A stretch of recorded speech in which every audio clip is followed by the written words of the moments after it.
Saiu do Rio, capital do país, para uma São Paulo provinciana, de ruas de terra e carroça.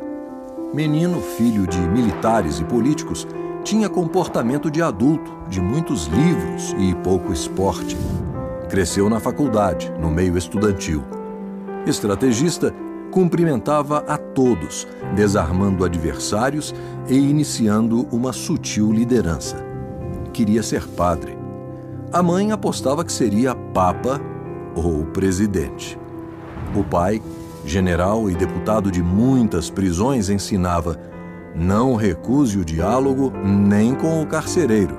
Com seus amigos de academia, de exílio, ex-alunos, os aliados e adversários da política, apresentou ao Brasil uma proposta de novos rumos ancorada em uma nova moeda. Proposta de muita resistência no princípio.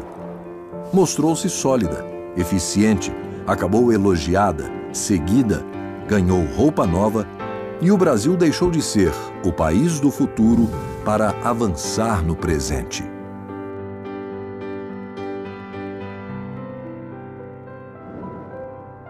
Eu nasci em Botafogo. Aliás, a casa onde eu morei, que eu vivi, está em pé até hoje, na Rua Bambina, número 40. Foi tombada.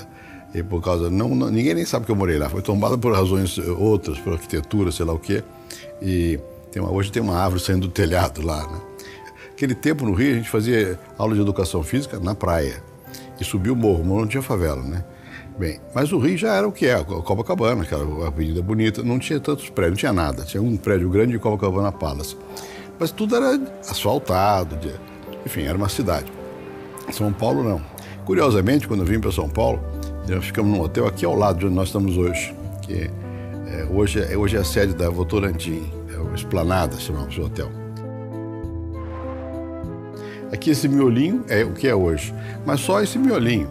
Nós fomos morar num bairro chamado Perdizes, que não é muito longe daqui, e um bairro de classe média, mas as ruas não eram todas elas pavimentadas, havia muita terra. São Paulo tinha muito... Pacaembu era quase tudo de rua de terra.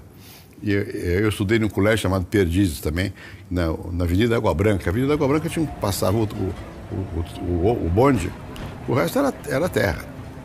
E havia ainda muita carroça na rua, puxada por burro, para cavalo, para trazer pão. Havia cabrito que vinha, cabrita, para vender leite.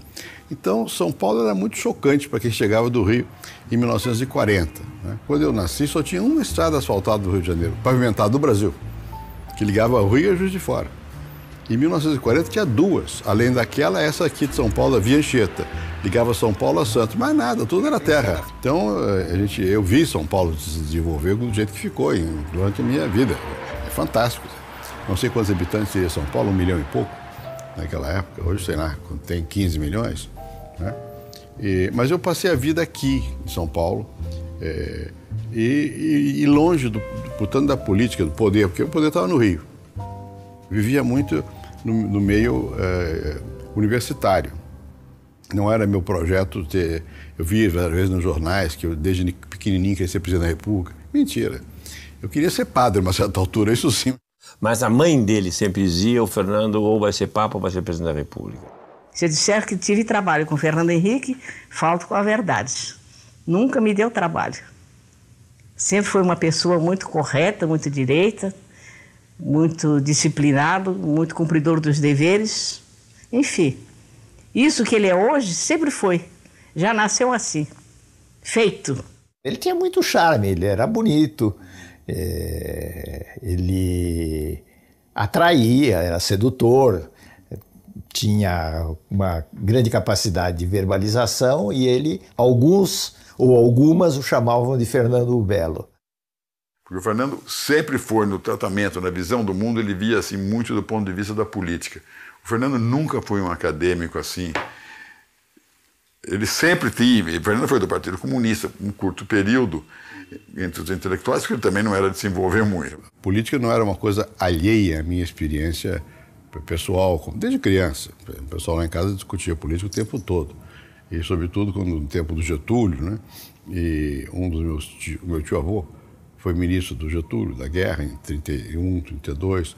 Um outro primo foi ministro mais tarde, nos anos 50 também.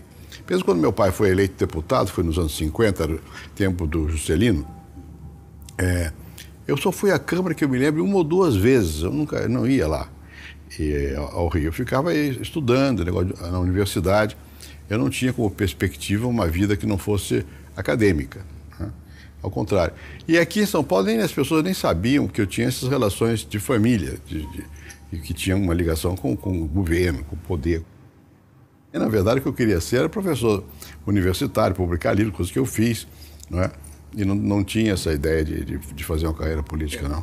Eu dizia para ele, brincando até, Fernando, você, como político, é como o besouro, que não, pelas leis aerodinâmicas não poderia voar, mas voou. Você, por toda a lógica do jogo político populista, você não poderia ser presidente da República, mas foi. Realmente... E as 2 vezes no primeiro turno.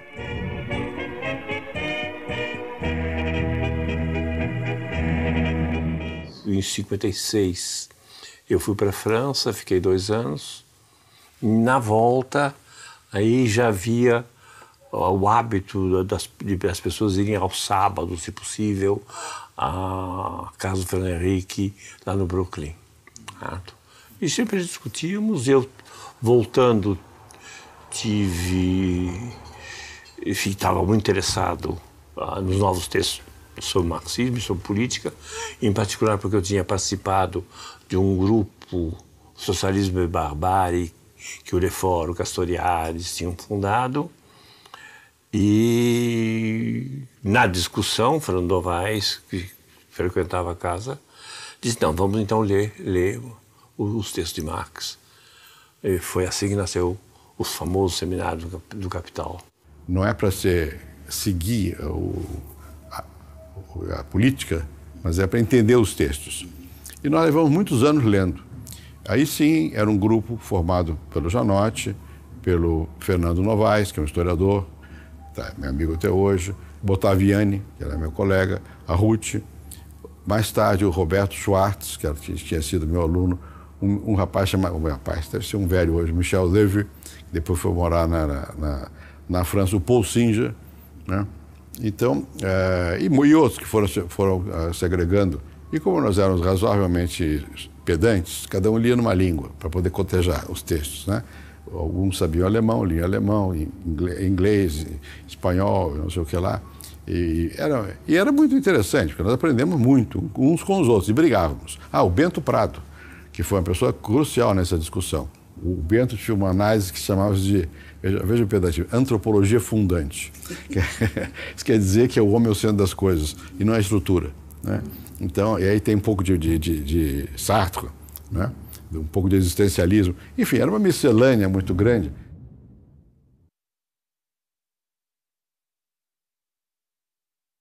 O Daci morava em Engenho de Dentro. Meu pai morava ali no Arpoador. Então o Daci vinha à praia, ia lá para casa dos meus pais, nós íamos para a praia, né? Bom, e o Daci, quando virou importante, porque ele virou chefe da Casa Civil do Jango, né? Fez negócio de Brasília, a Universidade de Brasília, e ele quis levar o Grupo São Paulo todo para Brasília. E brigou conosco, porque ele queria levar o Grupo da Sociologia de São Paulo para lá, nós não quisemos ir. Mas o Daci foi meu amigo a vida inteira.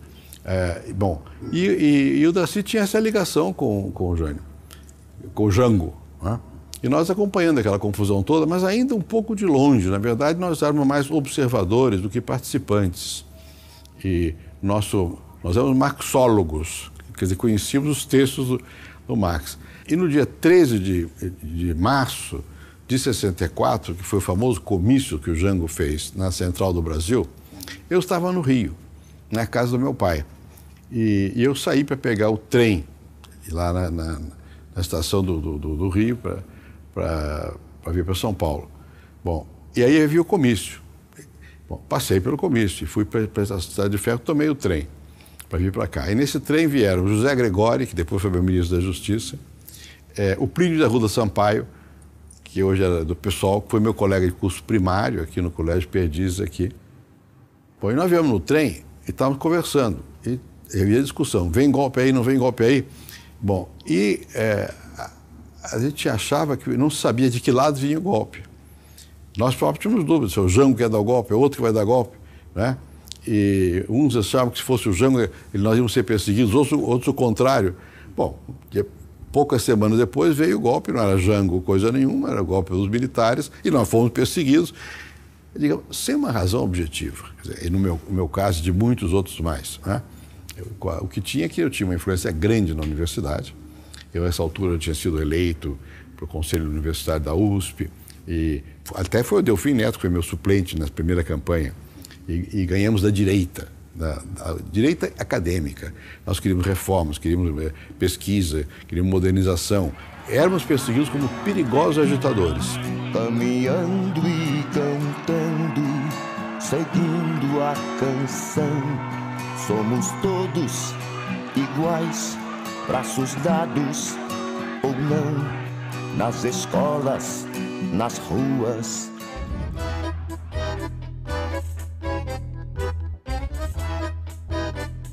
O mais visado era o Fernando, não era eu. Mas, de todo jeito, a gente era muito amigo, né? Veio a notícia que o Fernando, a polícia tinha proibido, o exército tinha procurado o Fernando, então precisávamos nos esconder, porque os boatos eram enormes, estão fuzilando gente, podem matar gente, blá, blá, blá, blá, blá, blá. Nessa época eu fugi. Eles prenderam o Bento, pensando que era eu. Aí eu fui com o Leôncio Martins Rodrigues, fomos para o Guarujá, para a casa do Thomas Farkas. Aí fomos lá para o Guarujá, ficamos lá escondidos do Guarujá, e um outro amigo meu, chamado Maurício Segal, filho do Lazar Segal, que depois foi preso, torturado, porque ele se ligou ao Marighella, ele era professor de economia também, meu colega da economia. Mas ele é Klabin e tal, tinha uma outra formação. E ele tinha ele que arranjou o meio de nós saímos, deu sair do Brasil. Porque todos entraram, meu nome nas listas e tal, e na universidade. Nessa altura o Reale, o professor Reale, era secretário de segurança, e a Ruth foi procurar uma pessoa que tinha uma ligação com ela por causa das terras dela, que era Araraquara, e ela foi falar com o Honório telefonou pro Reale e disse, sim, mas esse aí não é um teórico, é um prático, era eu. Esse não tem jeito. E eu fui embora, mas eu fui levando meu material de pesquisa, fui para a Argentina, com a ideia de que eu ia terminar a tese e voltava. Daí eu fui para a CEPAL, Comissão Econômica para a América Latina. Fui trabalhar no Instituto ILPES lá, o diretor era o Prebes. Mas eu fui pensando que ia voltar logo. E fiquei vários anos lá. Aí fui morar lá no Chile com o Verfort e com o Celso Furtado, que estava também fugindo daqui. Então passamos uns meses, eu, o Celso e o Verfort, e um outro amigo chamado Wilson Cantoni, que era professor também aqui de São Paulo, que morreu também, e nós alugamos uma casa e ficamos morando uns meses lá, até que chegassem as famílias. E o Celso não ficou lá, ficou uns meses e foi para Yale, para ser professor lá em Yale. E eu fiquei aí no Chile 4 anos. A vida nossa no Chile foi uma vida muito agradável. O Chile é, para mim, eu digo sempre, meu segundo país. Quer dizer, eu tenho uma relação com o Chile, evidentemente não é a mesma que eu tenho com o Brasil, mas eu tenho uma relação afetiva muito grande. Nós temos excelentes amigos, nós tivemos uma acolhida fantástica, meus filhos também viveram muito bem lá, etc. Que me ha dado tanto, me dio 2 luceros, que quando los abro... Me adaptei muito ao Chile, eu dei aula na Faculdade de Economia do Chile, dei aula na Escola de Sociologia do Chile, trabalhava na CEPAL, trabalhava com o Prebes, que era o grande líder de tudo aquilo, trabalhava com o José Medina Echevarria, que é um grande sociólogo, espanhol também, exilado, e, bom, mais tarde, é aí que eu conheci o Serra, que era jovem, aluno lá, né? E vários outros, por exemplo, Maria Conceição Tavares, Carlos Lessa, hoje são todos eles só me atacam, né? E estavam lá e tal, e muito bem. E até que um professor, amigo meu, que tinha sido meu professor na França, que conhecia no Brasil antes, Alain Touraine, me convidou para ir para a Universidade de Paris, em Nanterre, para criar um grupo novo. Em 1968, quando ele dava aula de sociologia aqui, Nanterre explodiu na rebelião estudantil que abalou a França.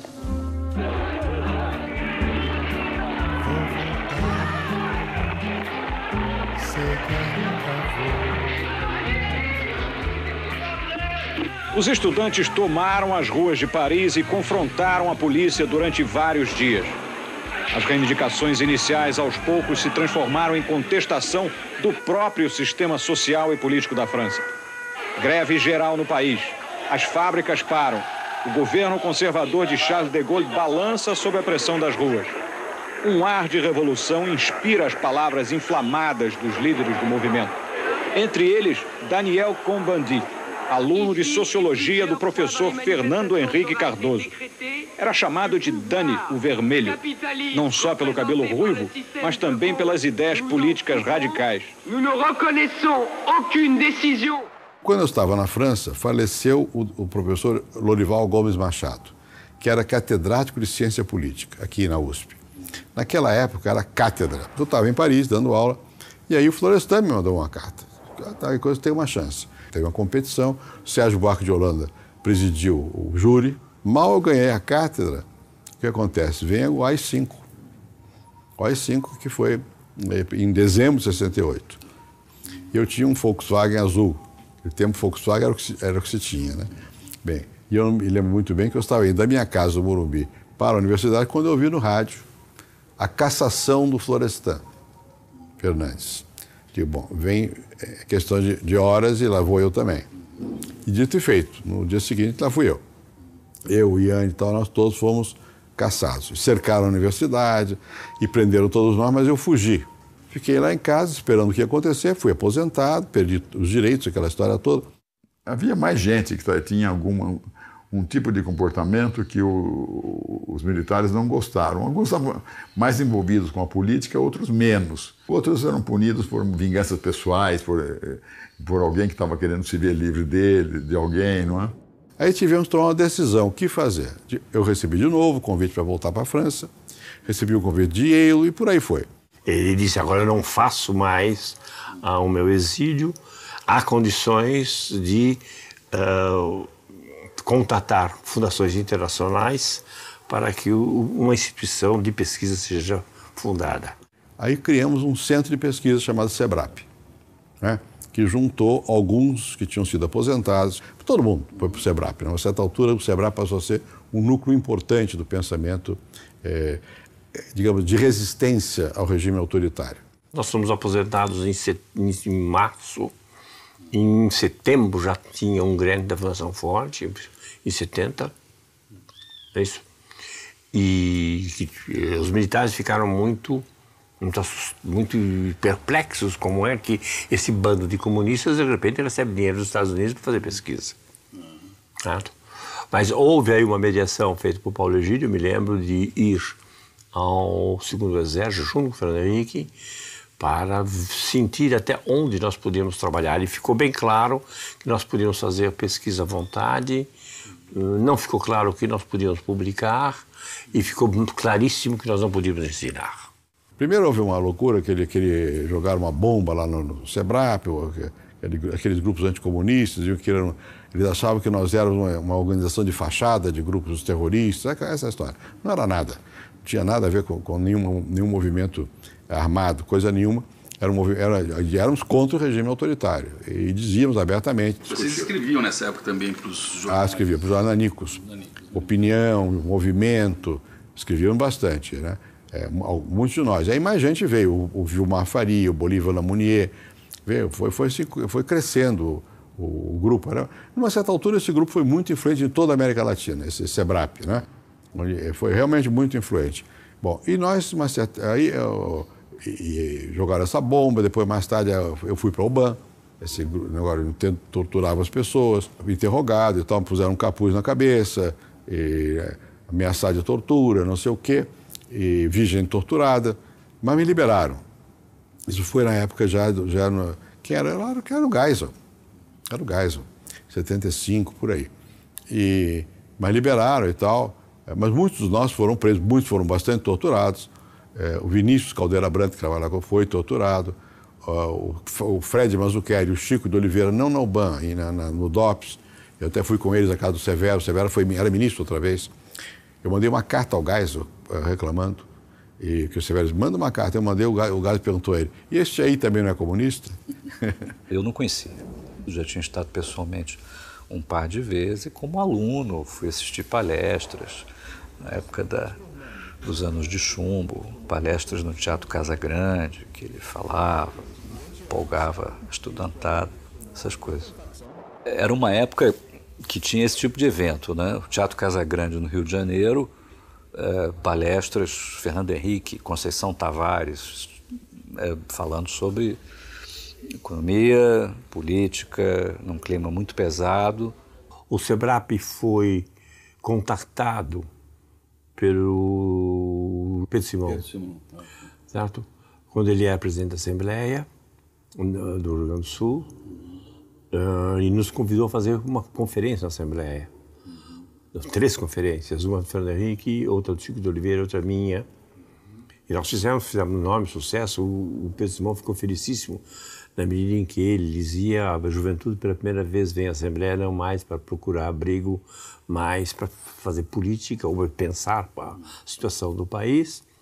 Em seguida, nós estamos no SEBRAP, numa festa natalina, certo?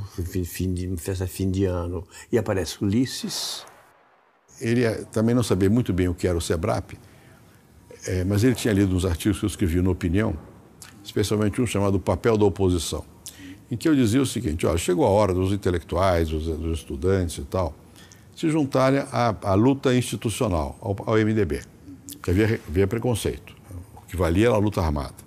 A intelectualidade não levou a sério o MDB.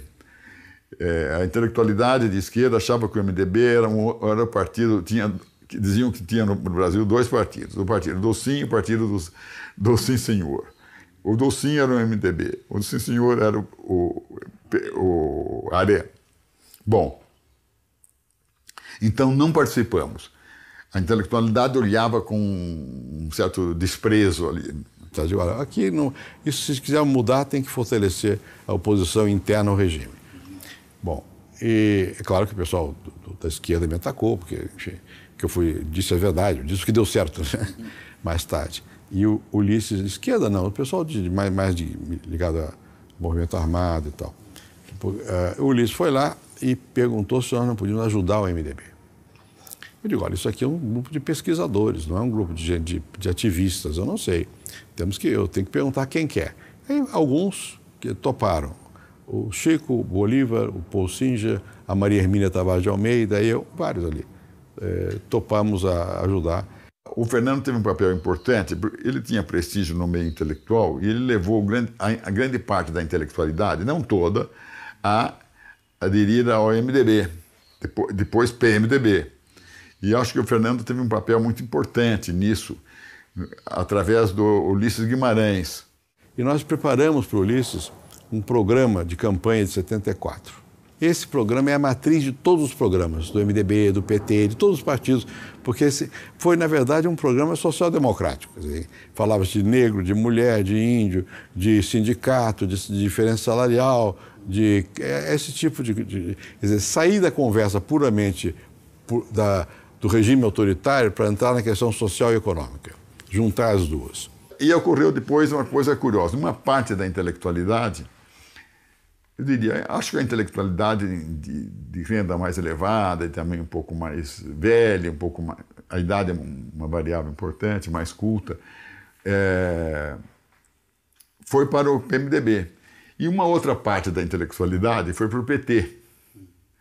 Bem, o Partidão estava dentro do MDB nesse período. E o pessoal que foi para o PT foi uma intelectualidade ex-trotskistas ou trotskistas, que formaram grupos dentro do PT, os sindicalistas, parte da igreja. Foram os católicos da comunidade de base, o Frei Beto representa isso, foram os da luta armada que voltaram, ou trotskistas e tal, que voltaram coisa, e os sindicalistas.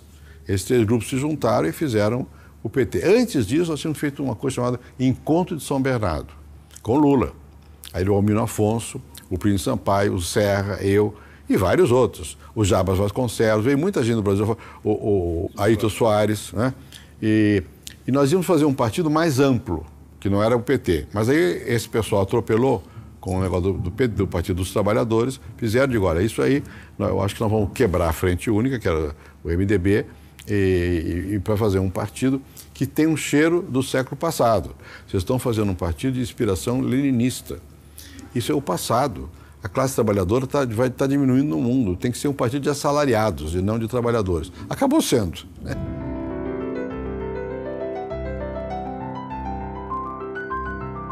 Quando chegou em 77, o Ulisses, de novo, Guimarães, com quem eu tive muita relação, muita admiração por ele foi lá para me convencer que eu podia ser candidato ao Senado. Eu não podia, porque eu tinha sido atingido pelo AI-5. Aí no Supremo Tribunal houve uma apelação do advogado, que era o Arnaldo Malheiros, em que o advogado dizia o seguinte: olha, ninguém pode ser punido para sempre. Como eu não era político, eu não fui cassado por 10 anos. Eu fui impedido de ser candidato para sempre. Não deu prazo, e isso não pode. Em função disso, o tribunal aprovou e eu virei candidato e tive 1.300.000 votos, uma coisa assim, e fiquei suplente. Eu não sabia também que o segundo colocado seria suplente do Montoro, porque eu tinha um suplente, que era o Maurício Soares, que foi depois prefeito do PT ali em São Bernardo, e ele foi indicado a mim pelo Lula, ele representava o PT, o Lula, não o PT não havia, e era meu suplente. O suplente do Montoro era o que foi prefeito de Campinas, o Grama, o Magalhães Teixeira. Só que, pela lei confusa, o segundo colocado passava a ser o primeiro suplente e o primeiro suplente do primeiro colocado, que era o Magalhães Teixeira, segundo suplente. Então eu virei suplente do Montoro. Nesta condição é que eu passei a ajudar com o Lula. As greves, eu estive permanentemente lá ligado e tal. O dia que o Lula foi cassado, eu estava jantando com ele, junto com o Fernando Moraes, num boteco lá perto. Bom, aí passa o tempo e tal, e eu fui de novo para os Estados Unidos, fui ser professor em Berkeley, em 82.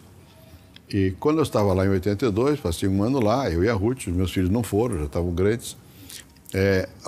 A coisa em São Paulo mudou e o Montoro tinha condição de ser candidato ao governo de São Paulo. Aí quando ele foi candidato ao governo de São Paulo, eu automaticamente seria senador se ele ganhasse. Ele acabou assumindo o Senado, porque o Montoro foi eleito, e governador na época, e eu fui, então, secretário do Montoro. Então o Montoro me pressionou muito para eu ser candidato a prefeito. E eu vim para ser candidato a prefeito. Bom, e fui disputar com o Jânio Quadros, que era uma ousadia. E nós estávamos certos que íamos ganhar a eleição, porque as pesquisas todas eram a meu favor, até as de boca de urna. Vai ganhar Fernando Henrique, o voto popular. Cada paralelepípedo da nossa cidade, a vitória vai comemorar. O Jânio era um craque, né? O Jânio é uma pessoa de uma capacidade de manipulação de massa extraordinária. Ele me deu um banho de esperteza. Foi uma campanha com muita baixaria. Baixaria do outro lado. Nós não sabíamos fazer baixaria. E também, convenhamos, na época não existia o PSDB. Mas quem fez aquela campanha, em geral, eram futuros tucanos. No último dia da campanha, a Veja queria fazer uma matéria sobre quem ia ser o prefeito. E eu e o Jânio estavam muito... Eu estava na frente, na verdade. Bom, então a ideia era de posar para o caso de ganhar. Todo mundo faz isso. Aí um outro jornalista, que não era, eu acho que foi da Folha, né, fez um flash e publicou. Aí ficou a história, sentou na cadeira antes da hora, então foi isso. Teve um outro jornalista que foi correto, porque tinha uma foto na minha casa eu quebrando a vassoura. É o símbolo do Jânio, né? Mas isso era no caso de ganhar. Aí passou que eu sou vaidoso, precipitado, enfim, eu fui bobo, eu fui generoso, mas bobo. Eu devia ser bobo, eu não toparia, né? Porque eu teria medo do que acontecesse. Naquele tempo eu vinha de ingenuidade, não foi... Agora, a probabilidade de ganhar era grande pelas pesquisas. Aí depois o Jânio desinfetou a cadeira, porque eu tinha sentado lá, pendurou chuteiras. Né? O janismo era como o marufismo, aquela gente agressiva e tal. Bom, o Hélio Jaguaribe, que é um grande amigo meu, veio a São Paulo para me dizer, olha, você não pode sair da política. Agora, você não vai poder ser senador mais, você tem que ser deputado. Eu achei também que era razoável. E eu tinha que discutir, vale a pena ser deputado ou volta para a vida acadêmica? Aí vieram as pesquisas, e eu estava fortíssimo para senador. Porque o povo tem essa coisa, você perde um ano, ganha no outro e tal, né? E houve muita torcida para eu ganhar naquela ocasião. Se mobilizou não só a capital, mas São Paulo inteiro, que era renovar, não sei o quê, contra o Jânio. Bem, aí veio a eleição de 86 e eu ganhei. Eu tinha um comitê só, nada. E não fiz nada, quase força nenhuma. E também tive, sei lá, 6 milhões de votos e tal.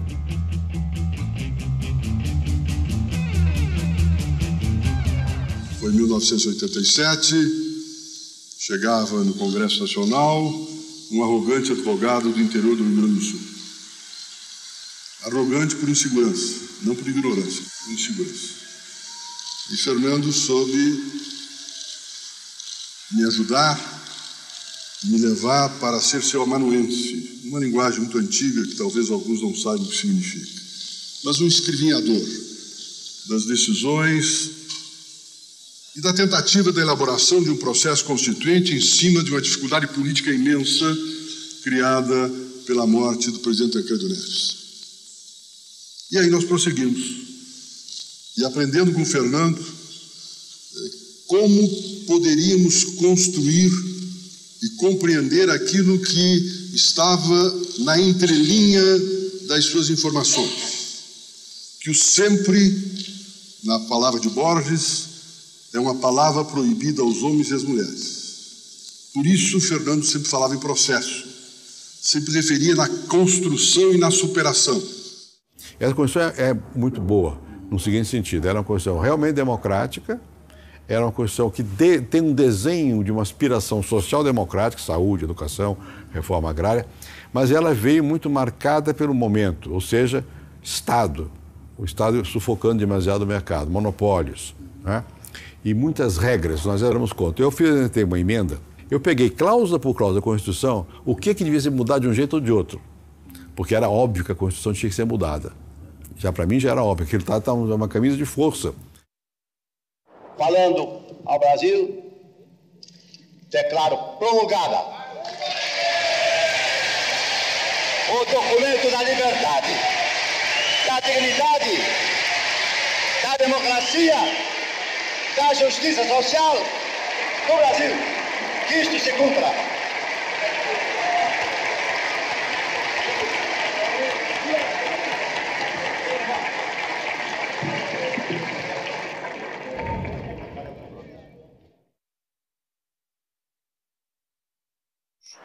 Foram basicamente 7 fundadores, o senhor diria principais, que tomaram mais a iniciativa num primeiro momento, que foi o próprio Fernando Henrique, o Covas, o José Richa, o Pimenta da Veiga, o Paulo Alberto, o Montoro, o Euclides Scalco, que é do Paraná, e eu próprio.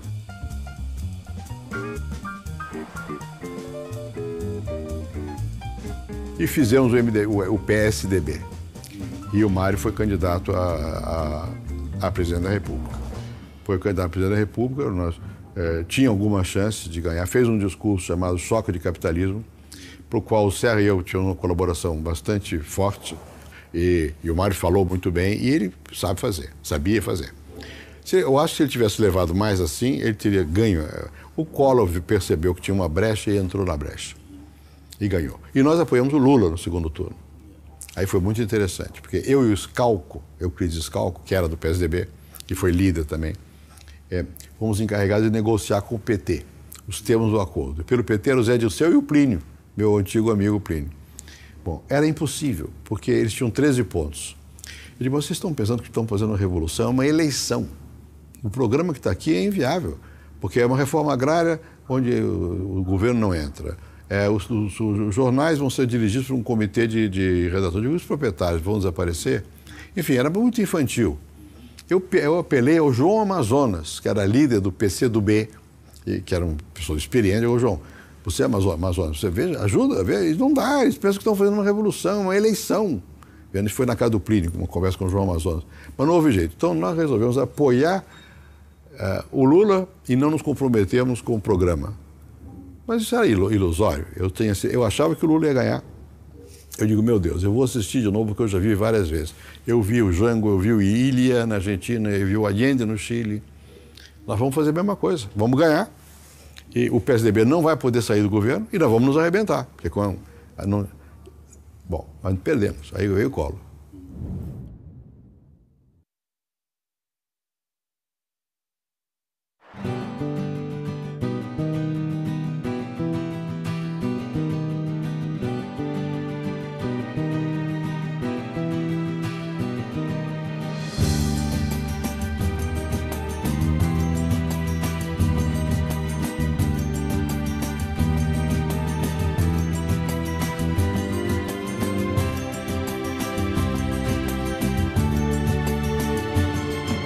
Vocês que fazem parte dessa massa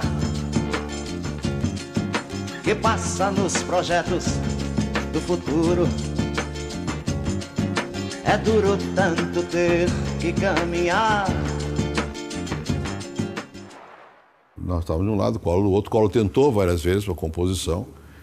Há uma versão equivocada de que foi o Covas que não aceitou, não é verdade. Nem eu, nem o Tasso quisemos a composição.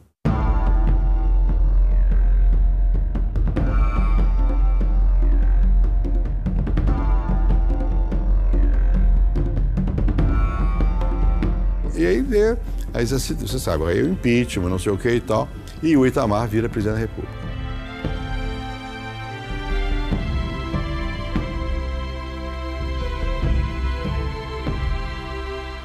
Ora, o Itamar era meu amigo, colega de bancada.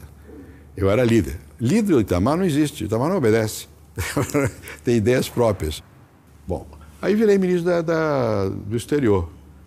E estava muito feliz como ministro do exterior quando houve muitas crises, não vou entrar em detalhes, porque aí até que ele começou a mudar ministro da Fazenda toda hora e a me chamar para opinar sobre coisas da economia.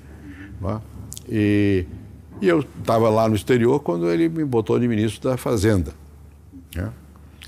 De uma maneira estranha, bizarra. Acho que o Roberto Freire teve peso nessa decisão. Bom, virei ministro da Fazenda e vim para cá, eu tenho que acabar com a inflação, que é o problema nosso, é a inflação. E aí foi o que nós fizemos. O Exército de Brancaleone. O Exército de Brancaleone, juntar aquele pessoal frágil, né? Fernando Henrique foi nomeado, do jeito que a gente conhece, numa quinta-feira, chegou, sexta-feira tomou posse, à noite tivemos uma conversa telefônica, o Serjão, o Serra e eu, e disse, olha, você precisa vir ajudar Fernando Henrique. Imagina, cara, eu estou muito bem na Villares, um belíssimo salário, trabalho, gosto do que faço, eu não tenho a menor intenção de ir para Brasília. Mas, cara, você sabe que Fernando Henrique, tá certo, é um sociólogo, um diplomata, etc. A administração não é a coisa dele, precisa de um executivo. E a minha experiência, efetivamente, tinha sido, ou vinha sendo construído na direção do executivo. Bom, o fato é que eu consegui o alvará da minha mulher para ir para Brasília, usando o seguinte argumento: nenhum ministro da Fazenda, dos 3 que o Itamar tinha tido, ficou lá mais do que 4 meses. Então vamos dar 50% a mais, você me dá um alvará de 6 meses, eu não fico mais do que 6 meses em Brasília, tá certo? Em cima, obviamente, do jeitão Itamar de governar. E acabamos ficando 8 anos. Um certo sábado recebi um telefonema de Washington. Estavam na linha, se revezaram na linha, ou eu falei em 2 ocasiões, já não me lembro mais, o Pedro Malan e o Armínio, que estavam com Fernando Henrique nos Estados Unidos. E vieram lá as cogitações de nomes e tal, e ele disparou vários telefonemas. Os economistas que receberam esses telefonemas, e que afinal foram os primeiros 3, foram eu, o Winston Fritz e o Edmar Baixa. 3 professores da PUC e foi o começo. Ele trouxe também na mesma ocasião o Clóvis Carvalho, e ele trazia do Ministério de Relações Exteriores, onde ele estava, uma opção de assessores, jovens diplomatas e tal, que trabalhavam com ele lá. Essa foi a equipe. Isso não era nem um exército Brancaleone, era um pelotão, quando muito. E foi desenvolvido no dia 15 de junho de 93, ou seja, 3 semanas depois de tomar posse, o Fernando Henrique apresentou ao Itamar Franco, isso foi para a televisão, etc. e tal, o plano de ação imediata. Por que eu acho que ele tem importante? Porque ele tem aqui, primeiro, tem um diagnóstico básico da situação e nós estamos falando da Fazenda. Portanto, o nosso enfrentamento básico era o nível de inflação, a instabilidade econômica, né? E, do outro lado, qual é o rumo que nós vamos fazer? E o meu papel foi político. Primeiro segurar o governo, depois o país. Explicar que a coisa vai, não sei o quê. Falava todo dia, rádio, televisão. E tomar decisões, porque os economistas são brilhantes, mas são medrosos, né? Eles querem ter todas as condições garantidas, mas não dá para fazer o plano porque o governo é fraco. E ao contrário, se o governo fosse forte, a turma favorável que ganha com a inflação não deixava acontecer nada. O Congresso está em pandarecos, é a única chance que nós temos, é agora. Né? Mas nós não temos o ministro do Planejamento, o presidente do Banco Central, o Banco do Brasil. Você tem que exigir do Itamar isso. Eu não posso. É o contrário, eu só tenho que mostrar ao Itamar que estamos fazendo uma coisa boa para depois eu ter força. Não adianta eu dar pré-condições. O presidente é ele, não sou eu. E eu devo dizer que o Itamar foi muito correto comigo. Muito. Às vezes há intriga. Não, ao contrário, o Itamar foi muito correto, me deu uma força enorme. No contexto das nações de hoje, tá certo? Nós estamos juntos com o Zaire, a Ucrânia e a Rússia.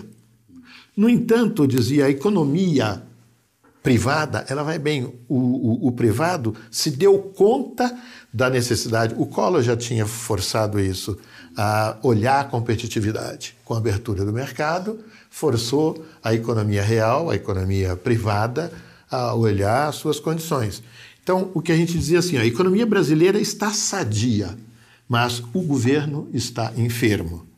A desordem financeira e administrativa do setor público é que é a causa fundamental da doença inflacionária. Ou seja, o governo é sócio da inflação. O governo precisa da inflação para fechar suas contas. E finalmente são abertas as portas dos supermercados. E vejam só a correria. Todo mundo correndo para pegar 1 litro de leite.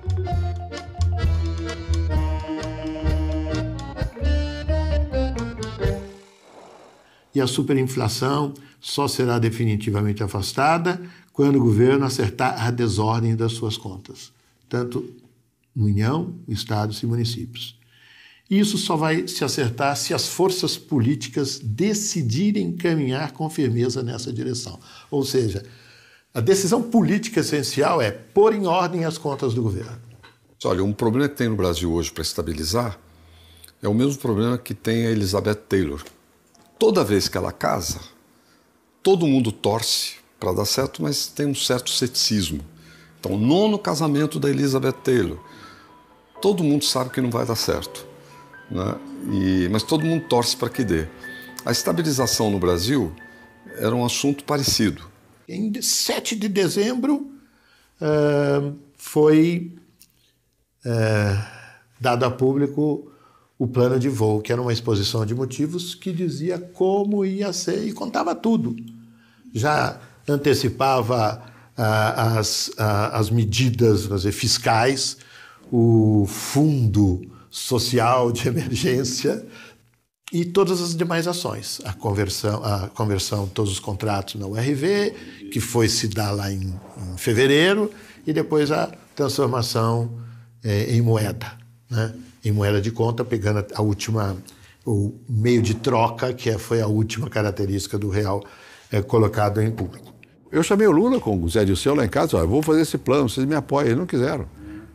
Chamei todos eles, não quiseram. Achavam que era...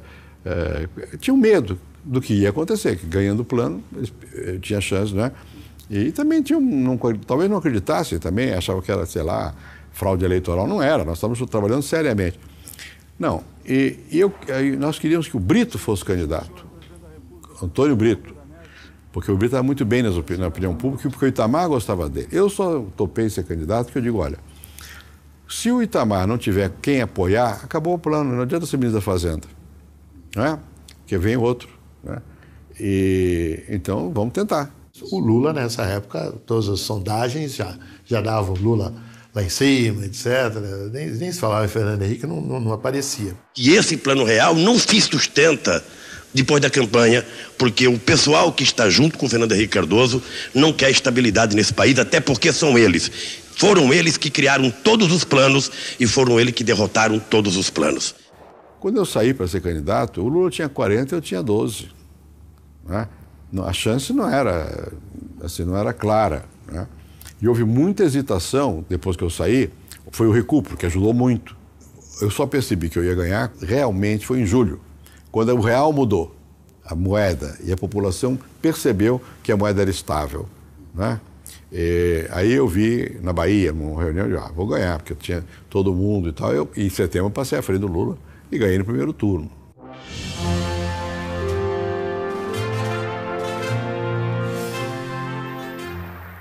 No Congresso Nacional, o presidente Fernando Henrique Cardoso tomava posse. Na Praça dos Três Poderes, as pessoas chegavam para a festa. Gente de todos os lugares de Brasília e também de outros estados. No parlatório, o ex-presidente Itamar Franco passou a faixa para o novo presidente. Prometo manter, defender e cumprir a Constituição, observar as leis, promover o bem geral do povo brasileiro, sustentar a união, a integridade e a independência do Brasil. O Plano Real foi uma virada importantíssima na história do país. É claro que a inflação não acabou, a inflação zero também ninguém deseja, mas a inflação chegou a níveis civilizados, como se costuma dizer, importante. O reequilíbrio das finanças públicas, o saneamento dos bancos e, inclusive, apesar disso ser frequentemente negado, inclusive na área social foram feitos os primeiros programas que depois o governo Lula soube desenvolver com eficiência. Então, no todo, eu acho que é um governo bastante satisfatório. Eu creio que a reeleição poderia ser, a instituição da reeleição, melhor dizendo, poderia ter sido melhor conduzida. Visto a posteriori, certamente um plebiscito nacional que ratificasse o Instituto da Reeleição, essa nova criação, daria muito maior legitimidade e evitaria ao presidente e evitaria muito o desgaste o que ocorreu no parlamento. Eu vou contar que foi desgastante. Primeiro, desde o início, porque naquele tempo o Congresso tomava posse novo em março. Então, o Congresso antigo fazia uma opção de coisas. No meu caso, eles deram aumentaram 100% do salário mínimo. Eu tive que vetar o aumento do salário mínimo. Não tem esse negócio de 100 dias de vetar. Em seguida, veio a greve da Petrobras em maio, que era contra a quebra do monopólio, na verdade. Né? A greve de maio, eu tive que ser duro com a Petrobras. Para mim era difícil, eu disse aqui, pela minha origem, minha tradição, mas eu não dava, eu estava certo. Se eu não tivesse feito isso, a Petrobras não era o que ela é hoje. Nós fizemos a Petrobras ser uma empresa grande, fizemos competir, virar empresa de verdade. Nunca a produtividade cresceu tanto quanto no meu período, dei liberdade de movimento à Petrobras, tirei a invasão política na Petrobras, mas não era essa a percepção. Havia os sindicalistas, tinha uma outra visão. Foi muito duro desde o início. Depois eu tive a crise dos bancos, em 95, que foi o PROER. O PROER que salvou o Brasil, que hoje todo mundo sabe disso, eu apanhei para burro. Estava defendendo banqueiro, não sei o quê. Não, estava defendendo o Brasil. A reeleição é uma conversa que inventaram depois. A reeleição foi fácil. A reeleição foi aprovada em janeiro de 97 pela Câmara, por uma votação estrondosa, com uma maioria enorme. Todos os pesquisas de opinião pública a favor, todos os editoriais dos jornais a favor. Quem era contra? Duas forças, o Maluf e o Lula, porque eram candidatos à presidência. Bom, porque comprou voto. Ainda ontem estava dizendo isso. É mentira. Houve compra de votos, sim, como há muito frequentemente, mas não foi o governo. Foi no Acre, briga de local entre gente do Maluf e do governador que era do meu lado. Compraram, recompraram, não sei o quê, e foram expulsos do Congresso com o nosso apoio para ser expulso. Foram 3 votos. A diferença foi imensa na votação. No Senado foi 80%.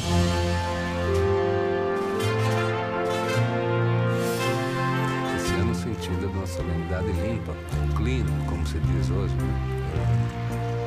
Em que apenas os personagens principais, né, estão presentes. Saudade, pessoal.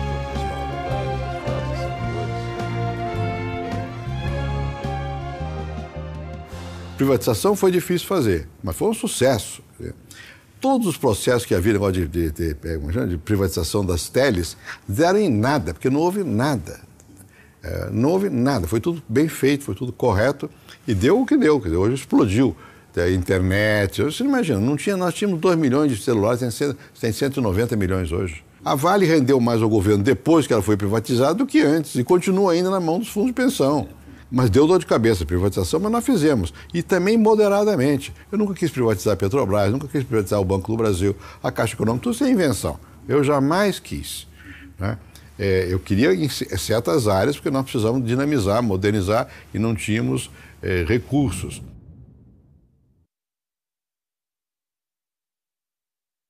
É uma festa fantástica. Olha lá, as pessoas dentro d'água, brincando dentro d'água. E já está o presidente Fernando Henrique Cardoso com a faixa presidencial. Vamos aí a reuniões da Força Aérea Brasileira, fazendo uma demonstração. A Esquadrilha da Fumaça, a famosa Esquadrilha da Fumaça.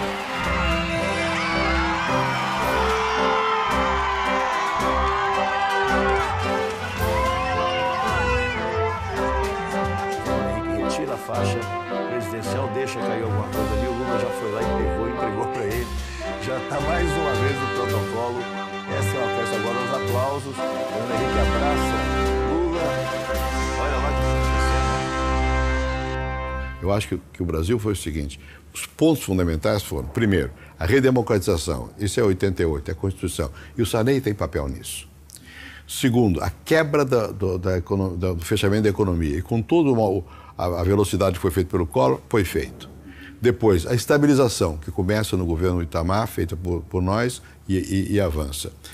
Em seguida, a mudança do Estado, inclusive as privatizações e a modernização, agências reguladoras, não sei o quê, acesso ao crédito para a agricultura, quebrar a agricultura pendurada do Banco do Brasil.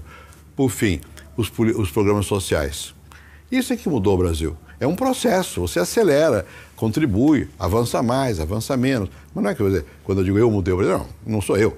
Mas no meu período nós continuamos mudando o Brasil nessa direção que está aí, que é a direção que está dada. Sua geração viu esse Brasil assim sair da água para o vinho? Completamente, completamente. Eu acho que dentro do que é possível fazer, o Brasil avançou bastante. Não foi só agora, houve momentos de mudança. O momento do Getúlio mudou, o momento do Juscelino mudou. Eu não gostava e nem gosto da Revolução de 64, mas o Castelo e o Campos mudaram algumas coisas, né? Bom, o Geisel deu aquela feição autoritária, estatizante. Né? Tem o Proálcool, que foi muito importante nesse tempo todo. A Embraer é muito importante. Mas tem muita Embraer. A Embrapa é muito importante. Falar em Embraer. A privatização da Embraer, hoje a Embraer todo mundo se orgulha. Nós privatizamos no tempo do Itamar. Acho que o Itamar se esquece disso. Foi no tempo dele, eu era ministro da Fazenda.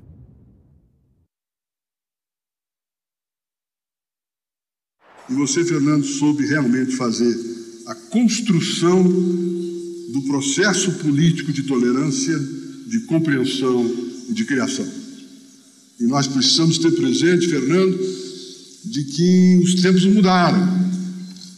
E o que se percebe muito claramente é que o velho Nelson Rodrigues tinha razão, embora na época nós os odiássemos, em que ele dizia que no seu tempo, naquele tempo, no seu tempo de Pernambuco antes, os idiotas chegavam devagar, ficavam quietos.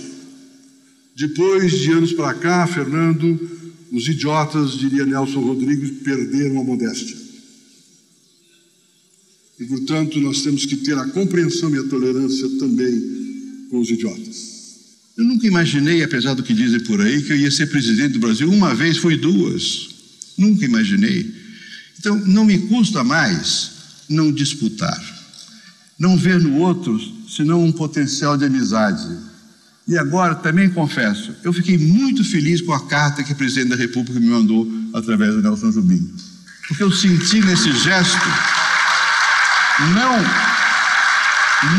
um gesto político, no sentido comum, mas um gesto de dizer, olha, nós somos brasileiros, em alguns pontos nós temos que nos entender, e não vale a pena somente um destruir o outro porque isso não leva a nada. Por que não construir juntos? Construir juntos não é aderir, é o debate aberto, é transformar as questões realmente em públicas e não tomar decisões que não passem pelo crivo da opinião pública. O grande homem público é aquele que consegue, num determinado instante, dividir a história do seu país entre antes dele e depois dele. E este é um patrimônio que o Fernando Henrique leva consigo. O Borges disse nesse verso que eu citei lá, uma coisa... O Borges é um autor que não é dos meus preferidos, mas ele tem poesias lindíssimas. Ele disse, olha, eu a essa altura só quero uma coisa, ser amado e amar. Eu amo vocês profundamente e eu sinto que sou amado. Sou feliz. Muito obrigado.